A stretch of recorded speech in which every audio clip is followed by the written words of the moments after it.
Well, hey, welcome everyone. Hey, here we are. It's a mid-November session of Never Ending Referrals. Man, Tammy, we are in the sprint to the end of the year right now. And boy, I love what we got in store for you today, folks. Not only do we have an amazing interview, we're also, once we're finished with Dainelle Scott, who is going to bless us with some amazing wisdom.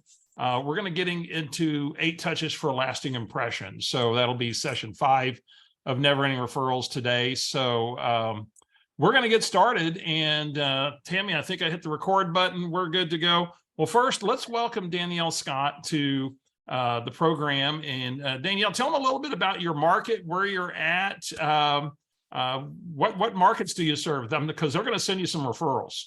Awesome. So I am currently out in the San Antonio area, San Antonio Hill Country, and we serve the surrounding suburban areas as well. So Bernie, Comfort, Hill Country area, up kind of just to Dripping Springs outside of Austin, and then all the way up 35 to New Braunfels. So we kind of cover that outside circle of San Antonio as well as interior San Antonio. So you have us surrounded in San Antonio is what you're saying. I do. There you At least go. that north side.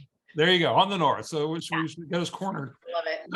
So Dainelle, as we get started today, I think I'd like to start with your journey into real estate because I think your story is so inspiring about, you jumped into this, you had a lot of purpose behind it, which we'll get to in a little bit earlier. But so you started around 2013. What was going on in your world leading up to this journey into real estate? Yeah, so 2013, I had recently become a single mom of 3 kids after an 11-year marriage.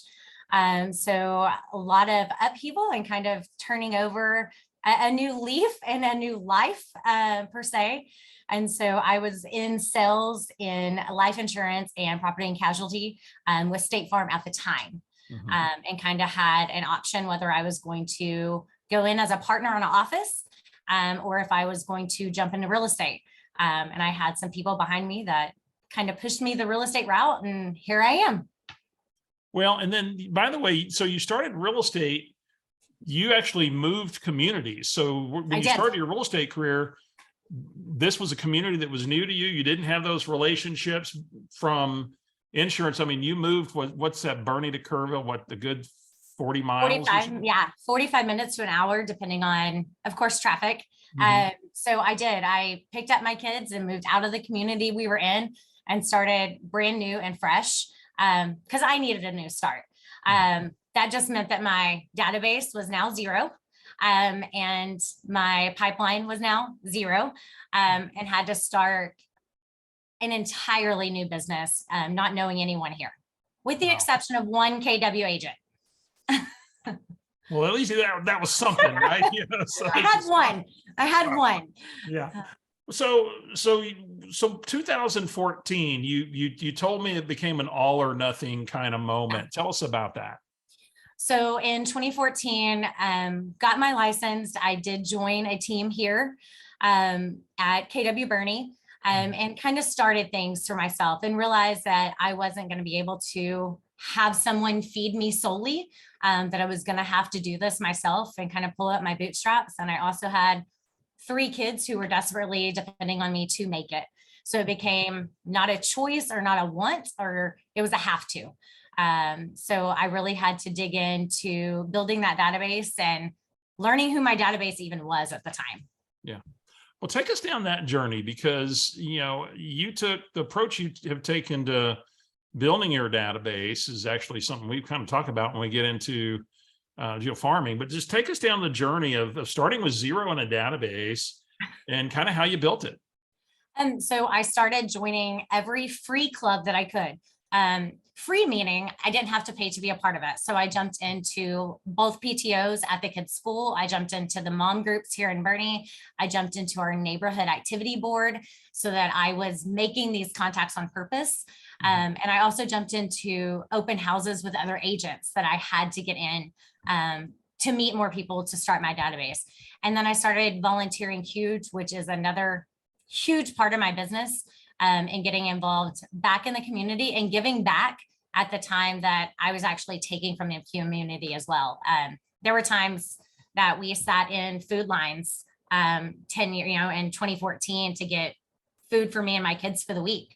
So my mindset really had to change around that and start building from the inside out.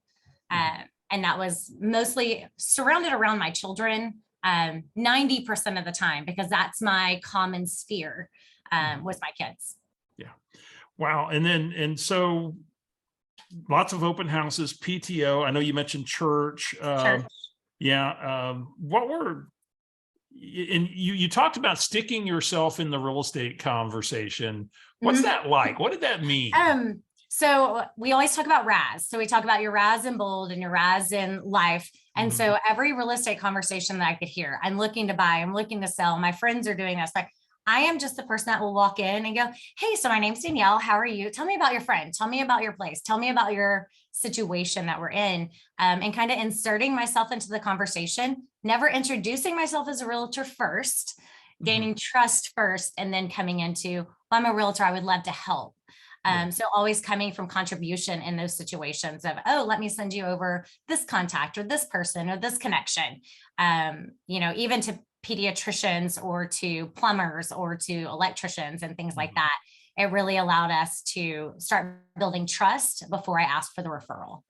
And it's kind of interesting, Danielle, when I hear you say that, in this kind of conversation, there's some personalities here going, I don't know if I can just jump in, and feel like I'm intruding. And yet I'm kind of getting the sense that from the way you just described this, you were inserting yourself in the way of service, or can I be of help, or it sounded like a curiosity conversation. Expand Absolutely. on that whole thing a little bit.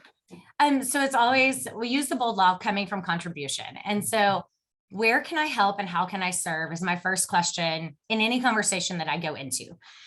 So it's not what can I get out of this? What can I get a lead? Can I get a thing? It's never the I conversation. It's always a them conversation. So where can I help? How can I serve that person to make sure that I'm meeting them where they are? Because I know what it's like to be in hard places, being in one myself at the time. Yeah. So I felt like I could really connect. I'm also very open with my story. And so being transparent and sharing my hard too really allowed other doors to open. Wow. So take us through further into building of a database. And you talked about 75% of your database development came from your neighborhood. Yes. Talk to us about that. So I dug in. When we first moved to our neighborhood in 2015, I jumped in and started doing community events. And community events have kind of been the core of building my database and my business. We do different things throughout the year, about 12 different events throughout the year for my community. We also do client events now that I have clients. But at the time, I really just jumped in.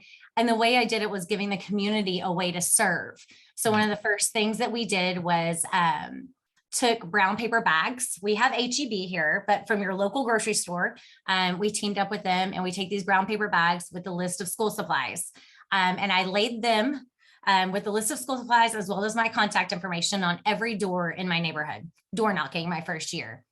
And so we did that. We gave them a date that we would come by and pick up the bag from their home. So I literally, like Diana used to say, she pulled her kids in a red basket, a red wagon behind her. I pulled school supplies and a red wagon behind me and walked my entire neighborhood picking up these supplies. But during that, I started getting Facebook messages or text messages. Hey, thank you for doing this. Hey, thank you for getting us way back. Hey, thank you for that. And then also when we were picking up bags, I took down the address and we wrote handwritten thank you notes to each of those clients. So they became my database. I would go into CAD or our appraisal district to pull their name so that it was personalized. It wasn't just a Joe Bob. So we made it very personalized and I started adding them to my database that way. If they texted or called, I was able to save their numbers that way. And it just slowly built over time. So community events, getting them involved. What else got you really penetrating the neighborhood so that they went from haven't mets to mets? And tell us more about this, because I think this is a huge opportunity. Yeah. So the other thing that we do neighborhood wise to gain trust, right? I want to be seen as an expert, not just as giving back. as we do tax talks around our neighborhood as well. And so I hired in my very first year, I got my first tax bill and about died because my taxes went up, $4,000 or something for the year. That meant a lot to me. That was a couple $100s a month that I didn't have as a mom or as a single mom at the time. I was getting married then, but did not expect that to go on to him. And so we had to make up that difference. And so I fought my taxes and did my protest in the state of Texas and learned that that was much harder than I had anticipated it being. So we did bring in a CPA and we did an entire lesson in my neighborhood where I provided comps to every single home, breaking it down by section. And then the CPA came in and told us exactly how to fill out the protest form for each county that we live in. So it was a very great way to educate. And from that, I got, I would say 4 listings out of that my first year, just from the tax talk coming from value. Yeah. Well, and what's cool about that, it's so focused on that community. And then of course you broke it down by the 4 segments of that community, different sub neighborhoods, if you will, that what a great position as the expert right there. Yeah, it was fun. And so when we did that, we had them sign in, of course. So now I'm gathering their information again. So we have them sign in. Currently, back then it was on paper. This was 8 years ago. It was on paper sign-ins, and I had to be the person that went and database put it in. Now we have them sign in on a QR code, which is just easier. They can scan it and go. And then we can auto upload it into Command, which makes it one step easier for us. But we do that, and that's how that database continues to grow because we have new people attending each event, or we get updated information from clients too. So what kind of market share have you established in your community, in your neighborhood? This year, I actually looked at it this morning. We were at 62% market share outside of builders. So the new home, we have some new home sections in. So if we take the builders out, I currently have 62% of my market. And I stocked it. All but 10% reused the realtor that they had used before. Because if not, I would be offended. So I go in and can see previous sales. So I know that they're using the same realtor, or if they were a realtor themselves, they use themselves. Wow. Tammy, you got some thoughts here? Did you have a question? No, that is phenomenal, Dainelle. I mean, it's unheard of. Yeah. It's absolute. So let's dig a little deeper on this whole neighborhood thing, because at 62%, let's dive deeper. And you talked about like 12 events a year, and not all of them are necessarily neighborhood, but let's go to the neighborhood part for right now. What else happens in the neighborhood would be typical event or community outreach or engagement? Yeah, so the back to school event, we've actually grown it significantly over the years. So now we hold an entire back to school party where we bring out food trucks, jump parks. We have like an airsoft gun community that we do. And so we bring those in. I do a yearly Easter event for 7 years now. We've done an Easter event.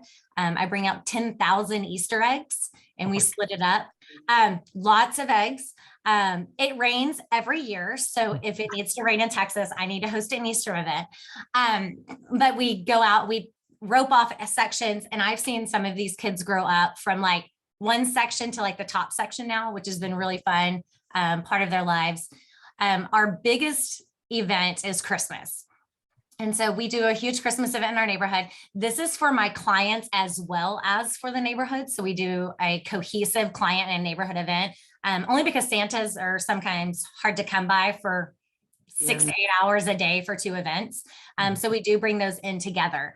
But I have moms sending me messages in October asking me, hey, when is Santa coming to our neighborhood? Because I need to ask off. So they are counting on our Christmas event for them to even take their days off in December, which for me is a huge honor that they trust me enough with that. I've seen some families, Christmas pictures literally go from 1 child to 3 children, to loss of pets, to loss of grandparents that were with us. So we've been through transitions with these families for almost 8 years now. And it's been really cool. We do a hot chocolate event with it. So like a hot chocolate table. We do cookie decorating. We have a Santa and an elf. This year we have 2 parades going with it. So the morning we will host a kids parade, bike parade, that they'll ride around just the amenity center for the kids to be involved.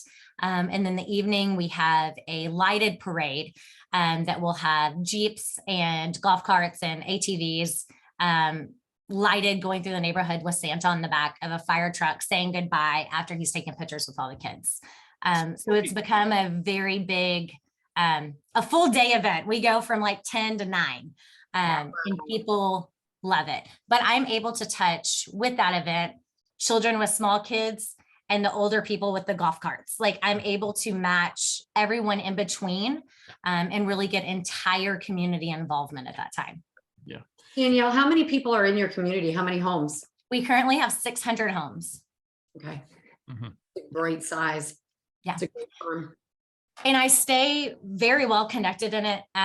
So our community, also same school district. So I am involved in all of your PTOs. My face is on all of your banners, driving your kids to and from school, to and from our neighborhood, to and from the high school, elementary and middle school.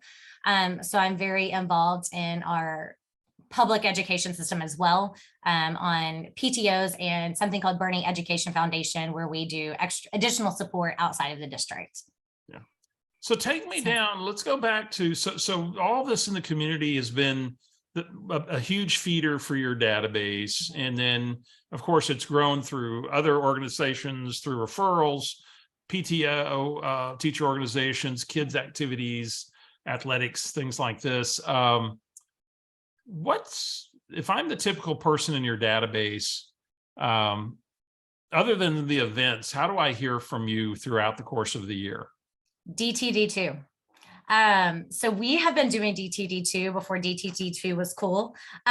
So we were doing it about 4 years ago. Yes.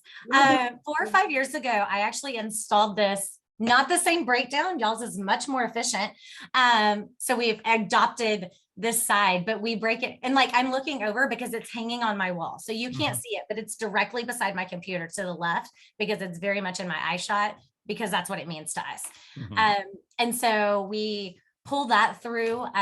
My calls are usually text, to be honest. I know I need to pick up the phone and call, but my database is usually busy moms that are running and doing and going, and they get back to my text when they can. If they answer my phone call, it's usually something's wrong, like somebody's dog's out, somebody's kid needs picked up, something. So answering a phone call from me from some of these are like, oh God, what's wrong? But a text looks much more different. When I'm touching them on the either text or phone call, I'm also handwriting a note, which are also directly beside my desk. Like everything is right here where I need it, that I do every day. So my desk, my stamps, everything is right here. I don't have to go anywhere to do it. My DTD2, my stamps and my notes are here. So I'm handwriting them a note during the time that I'm having a conversation with them. That note has nothing to do with real estate 9 times out of 10, unless we had a real estate conversation. That note is, hey, good luck to Sam at his basketball tournament next weekend, or hey, congrats on making NJHS, or whatever that may be. That handwritten note's going to be personal. I'll then stamp it and put it on the corner of my desk for a week. Or I honestly hand it to my assistant and she puts it on the corner of her desk. And then she mails those out. And so she makes sure that those go out on the weekly basis as well. So that they're getting 2 contacts from me. They're getting a call and a text and a handwritten note. And then we add a third portion into that. So we all have a VIP. My team is myself. I have a buyer's agent and a full-time assistant. And so we all have a top 20. Mine's closer to top 30 just because I couldn't cut 10 of my personal referral people. So I had to up my number a little bit. But we contact them usually monthly. They don't go on the same DTD2. They get more frequent phone calls from us. We just took DTD2 and condensed it for those. I'm talking to some of those even daily because some of them are very close friends, right? But those guys get pop buys at least once a month. So we take something physically and hand it to them or to their door, or send it to them in the mail, or deliver coffee at school or work or wherever that may be. How we're able to make this personalized is we actually have a Google Doc that when you first come in as a client or as a VIP, we send you an about you form. just like you would do for an employee or a kid's teacher or someone you're getting to know. And we ask them their favorite restaurants, favorite drinks from certain coffee shops. What is your favorite coffee shop? Because we have 5. What's your favorite cookies? What's your dog's names? What's your kids' names? What's your dates of birth? So we go through all of this information so that when my pop by comes, it's not the same seed packet that says jump into spring for each person. It's their favorite drink. It's a $5 gift card to their favorite place. It's their kid's birthday card. It's dog treats for their dog. It's something very personal to them that they told me about, so that we are having a true life relationship, not just a business relationship. Wow. And you know, so you've got top 30. I mean, that's, you know, essentially one a day, little pop by, that's manageable. Of course you can take away, you know, so if I did 1 to 2 a day, that's an easy to do deal. Yeah. And Wow. most of them I see at events that we're going to. So I have to plan in advance. So we have basketball games, football games, baseball games, cheerleading, Mhm. practices, church, or the neighborhood that I'm driving by their home. So we have so many things happening that I have to plan in advance. So today, I wish I had kept them in here. I am dropping off actually to the kids' school. It's rainy here in San Antonio. We haven't had rain and cold in literal 6 months. And so it's rainy, it's cold, first kind of day, we're really going to fall. So I bought soup boxes and labeled them like, you guys are super. And we're delivering them to our elementary school for all the teachers and staff. So those will go out today. They were 97 cents a piece, cost me less than $100. And I'm able to go impact these teachers and just tell them, hey, we're thankful for you. Yeah. And deal with, so I have the connections with the parents and with teachers and staff. You guys are super. I love it. Tell them about Moms and Mimosas. Okay, Moms and Mimosas. I stole this for Rachel Adams Lee. Y'all can tell her, she knows. But we do the Moms and Mimosas event at the beginning of the school year every year. So I invite everyone from my neighborhood as well as clients in my school. So we really pull it down to the elementary that we're in, so that we're all on the same PTOs. I also recruited this event for PTO fundraising, which is my job there too. And so we kind of pull that in. We get our lenders, vendors, title companies, inspectors, whoever is at that time kind of up to support us, because we have those relationships with all of our vendors. And we bring them in for Mommies and Mimosas. And we just really sit around and do girls talk, where we hang out. At the end, I may take 3 to 4 minutes of like, hey, for those that don't know me, I'm Dainelle, local neighborhood realtor and mom at Kendall. Would love to connect with you if you have any real estate questions. And that's where I leave it. You will very rarely, unless it's a joke, hear from me go, hey, do you want to buy, sell, or invest in real estate? It's never going to be my go-to. I am going to go, hey, what can I do for you today? Hey, how's your heart? Hey, how's this going? Hey's how that. Usually when those things happen, they know I'm a realtor already. And they bring up the real estate conversation to me. At this point, I'm not the one bringing it forward. Well, what's cool is your whole business revolves around the world you live in with your kids, right? And just their activities. And yeah, I remember you telling me about, you know, the teacher in service days, and tell them about that. So we try to get very specific marketing and going into our school district. So going to our school district, I am on the PTO teacher appreciation. So I get to be with the PTO and serving the teachers every month. As it is, as a team, we come in on the outside of that and we take 4 teacher in service days a year and serve the teachers individually. So that means students aren't there, parents aren't there. This is a day just for the teachers to sit back and relax. And so we bring in pancake breakfast or catered lunches, things like that. I take 5 to 10 minutes at this event to share my value proposition with the staff. And they all know me too. They've also seen all my kids kind of grow up. So they've seen me 8 to 10 years serving in the school district in this capacity. And it's really giving back to them where they need it, not just what makes Rise Property Group look good. Taking them on the last day of school, we bring a snow cone truck and an ice cream truck on their last day of school, not students' last day of school, last day of in service, and really treat them as they're leaving for the summer. Fantastic. So one last thing I want you to share, because I mean, all of this you do, and I want to, people probably wonder, what does she do social media wise? And what does social media, the world of social media look like for you? And then we want to talk about what drives all this in Danielle. That's my favorite. So social media for me, and if you can't tell, I do business while living life. My business is my life is my business. Those things go very cohesively together. Do I sit in my office and make my phone calls and do my touches? Yes, from 8:30 to 2 o'clock every day. This is usually where I am if I'm not on appointments. At 2 o'clock, I'm off being a mom and a wife and community service member. I'm living a life. So going from there, it really turns around what I get to do and how I get to serve. And that looks really, really big for me. Yeah. And so social media looks like my life.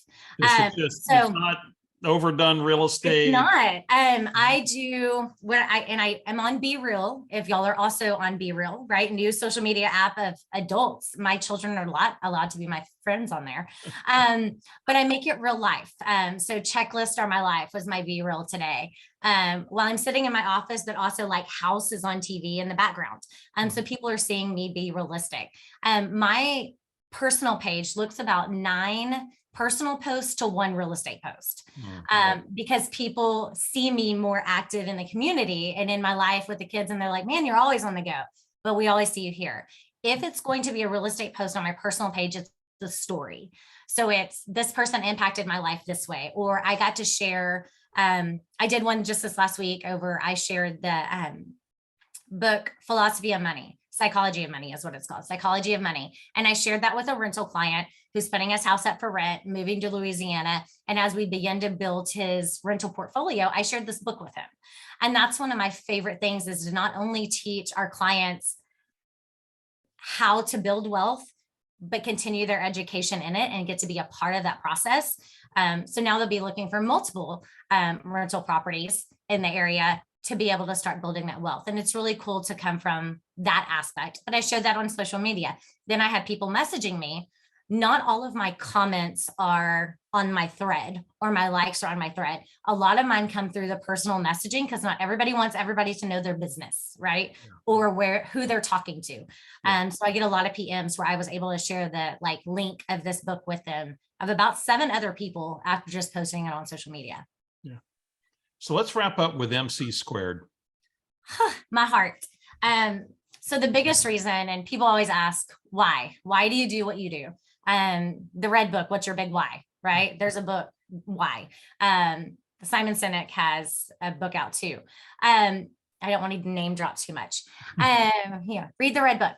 Oh, good. They're all sitting behind me. They're here. Mine are on a shelf. But I really had to dig in and find my why. Coming out as being a single mom, alone kind of per se in the world, and making things happen, I had to dig into what my why was. Why am I waking up every morning? Why am I making myself do this? And it goes to E equals MC squared. Everyone knows this from chemistry and the world. We see it around us all the time.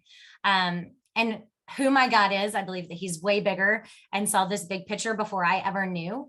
E equals MC squared. My children's names are Mia, Cameron, and Caden. So I personally have my own E equals MC squared. My energy equals my children and the legacy that I'm leaving for them. And this goes so deep for me. Back step just a second. My daughter was actually adopted. So I didn't even plan her name. She came into this world with the M herself. And so it's very God driven in my situation and what I believe in, that was predestined out.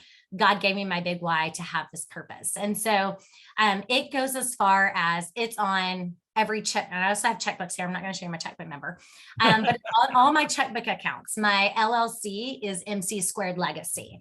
My debit card reads MC squared legacy. I have behind us on the wall, E equals MC squared. Because everything that I do, I have a bracelet, MC squared legacy. Everything that I do ties back to my why. So why am I making this purchase on the debit card? I'm reminded of my why. Why am I writing this check? I'm reminded of my why. Why am I doing my P&L every month that I hate? This is why, right? I'd rather sell real estate, not do a P&L. But that's my why. The mornings that I don't want to get up, MC squared. This is where I come from. I came from a very hard place, was a ward of the state until I was 18. Grew up with not a whole lot. I am to this day breaking mindset as well as bank accounts in regards to poverty, and will not allow that to exist in the generations that come after me. I am breaking that today. And so I have to remember that my MC squared and the generations that come after that are the reason. Wow. That's why I'm up every single day. And I do believe some people come in with a broad why. I think your why can start there, but I think that you daily have to work on your why. Why am I doing this? Like, if my legacy is my children, why? Yeah. Why is my legacy my kids? Why does this child and this child and this child? And I really have to break it down into what their legacies are going to become as well. Well, Dainelle, you have filled us with blessed us with much wisdom and insight today. Tammy, any last thoughts here? How would you recap all this? Oh gosh. Well, I think that I would start with where you just ended. Is probably one of the most important things to discover is really what drives you. And I just love that you have absolutely created a life that combines, your business and your life together, so that your business isn't your life. It's beautiful that it's intertwined, and you've done that with your kids. I have a very similar story. So I'm sitting here with a knot in my throat because I feel like I just listened to my own story. So I'm going to hand it back to Steve. Yeah. Amen. Yeah. Well, Dainelle, thank you so much. And let me see, Bonita has some of her reminders, which is great because I am a visual person who caught any of these. Oh, your visual reminders, your MC squared you had on your debit card, you had on the wall, you had in your check account, your entities are that you keep. It's related in everything you do. It's in my home too, where my children also buy in. So my son, who's 17, I have no tattoos yet. Yes. Yes. There's a chance. Yes. He will be 18 in June. And he asked me if we could get MC squared matching tattoos. Because my children have seen what an impact this looks like for them. And they have seen the legacy that we're beginning to build for them. And I say beginning because I'm just getting started. Right? Like, it's just starting to build out. And I don't plan on stopping until the good Lord makes me, right? That's where it's going. So it's not even just my buy-in. My family has bought in. My team has bought in. Everyone buys in. And if you don't buy in, then I don't know that you're my people either. I'm bought in. Amen to that, girl. I'm playing and singing right there with you, Dainelle. So, well, hey, thank you so much for blessing us today. Yes. This has been an amazing session, and if you guys, this recording will be on the portal for this tomorrow afternoon if you want to go back and revisit this. And again, Dainelle services the northern and northwest suburbs of San Antonio and central San Antonio. You have anything coming that way? She's actually in Bernie, Texas, which is or born. You're going to read it. Born. Yeah, the born identity. It's Texas. Everything's got 3 pronunciations here, right. so depending on where you're from. So thank you, Dainelle. We appreciate it. Oh, Dainelle, thanks so much. Your energy is infectious. I've been smiling. Thank you. Yes, thank you. Y'all have a great day. You too. I'm going to stop the recording, and then we're going to go to lesson